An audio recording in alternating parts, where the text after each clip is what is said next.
Hey guys, it's Nicole and today I am here to bring you my, what month is it?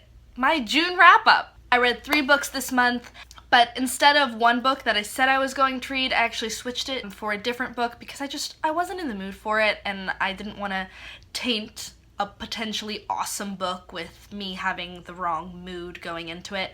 So swapped it out, but other than that, I did read 3 books, which is a lot because I had tests every single week.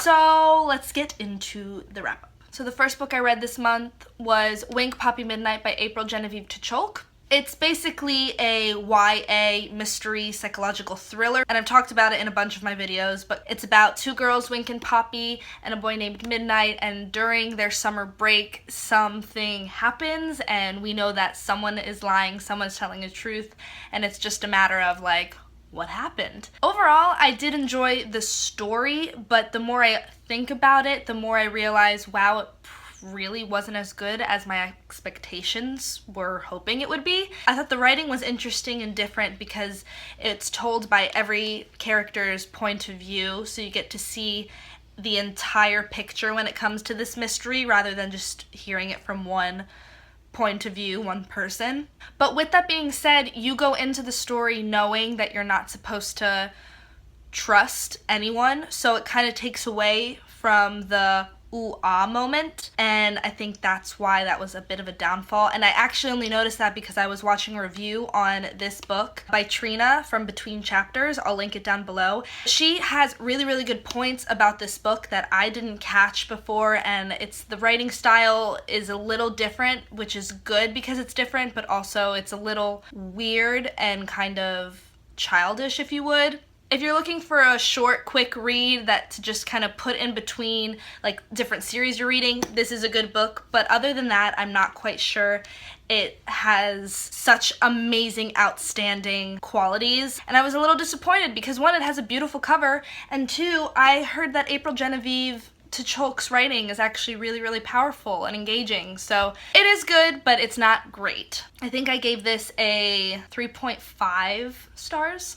The next book I read was Fallen Kingdoms by Morgan Rhodes. It's the first in this YA high fantasy series. Basically, this book opens up to showing a kind of, I thought of it as like a continent, and it's split up into 3 countries, and all of those 3 countries have different amounts of power, and it's basically, the best way to describe it is kind of like a Game of Thrones-esque book. That's what it reminded me of, but for like a younger audience. It's them just kind of fighting over power. That's like, I can't really go into it without giving spoilers away about what this book is about because I'm afraid that a spoiler might come out. Overall, it was really good. I found it super engaging. There was so much action. You were never ever bored. The one thing I did have some trouble with was the relationships in this book, particularly one. It didn't make sense to me how like suddenly, I get it for the overall plot why it needed to be a relationship, but it didn't seem realistic because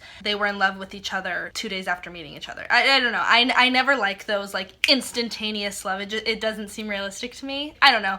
That was just my view on it. Overall, I gave it 4 out of 5 stars, and I'll hopefully pick up the next book of the series soon. And then the last book I read this month was The Glittering Court by Rochelle Mead. It's the first in a YA trilogy by Rochelle Mead. The 2 books aren't coming out yet, and it follows a girl named Adelaide who runs away from an arranged marriage and goes to this place called the Glittering Court, where they take ladies of not high class, usually like maids and stuff like that, seamstresses, and make them into high ladies and teach them all of the etiquette that they need to know.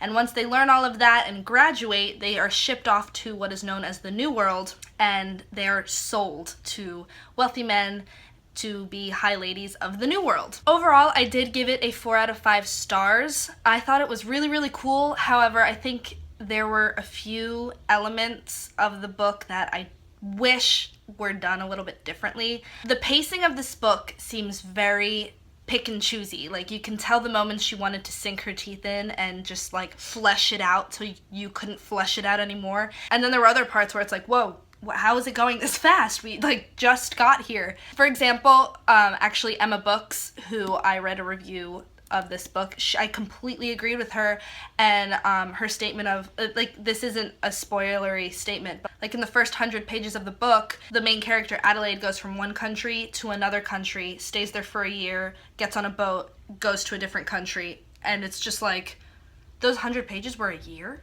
Another thing that I kind of wish was a little different was that we got to actually know other characters other than the like 3 main characters. I wish we got to know them a little better, but I know that that was kind of done purposefully because the next 2 books in the trilogy are said to be in their point of views.